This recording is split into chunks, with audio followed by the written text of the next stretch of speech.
Kaip vis laik sakau, reikia išnaudoti filmuotojui. Kad pigiau būtum vieno karto, tai daugiau filmų stengiuos padaryti. Tarp kitko čia buvo. Reiškia, noriu pakalbėti apie karpius. Matot video dabar, kur naktais metu aš nufilmavau, tai ir vandens paviršių ir taip toliau. Tai kelet variantų. Vienas dalykas, aišku, tai ir nuosavim pasiminčių prūdį. Gamtu aš abejoju, ar tai būtum, bet gal karts ir būtum. Reikėtum pabandyti ilgiau patestuoti, nes labai sunkiai ant pavondenį nufilmuoti. Vien žiūrėjau, matot, net pačiam taip juokinga žiūrėti, kaip šernam net akis blizgino infrared. Reiškia, karpiam, iš tikrųjų neįėd. Čia ir dvi mintis. Galbūt pavyktum kažkokio vienam ar kitam, tuo pačiu galbūt juodeikių tvinkinį, kadangi ten karpių jų daug ir aš mačiau, nei paviršės plaukiau, o gal į teną nei suplauktum, jeigu ramia būtum, tai galės pabandyti, patestuoti galbūt, jeigu bus laik dar. Aišku, pasakykit savo nuomonę, ar tai, gal aš čia nusišneku, ar tai įmanoma.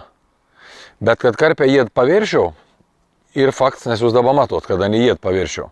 Tai nesvarbu, ir dieną, ir naktį. Čia ir viena mintis, o antra mintis, dar galvoju prie to patys, kadangi tus masals jau tep, jeigu datrauks, neišėjai sobagas iki to, kol pagaminsi pardaus pirmąjį masal, tai reiš pagaminti dar ir pašarus, galbūt reikėtum kažkų panašaus, ką dabar jūs matot, į nuosavus prūdus, kad pašėr žuvelis.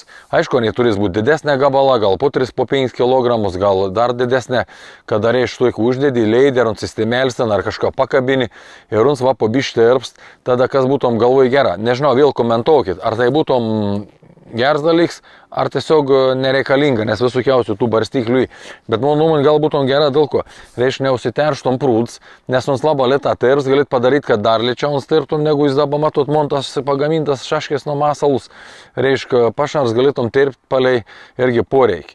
Ir skaityk tą žuvis, kas atitirps, ant viskų suėd. Praktiškai, jeigu ten kažkas dabiškų žemės nubirėti, tai tikrai iš tų dumblą surenk, bet tai nėra kaip, kada ten įkrat kažkas po sviedrą bulvių ten arba kažkokių kveičių, sakykime, mane į savo prūdų, paskui pradeda ondo rūk, žinauskių problemų.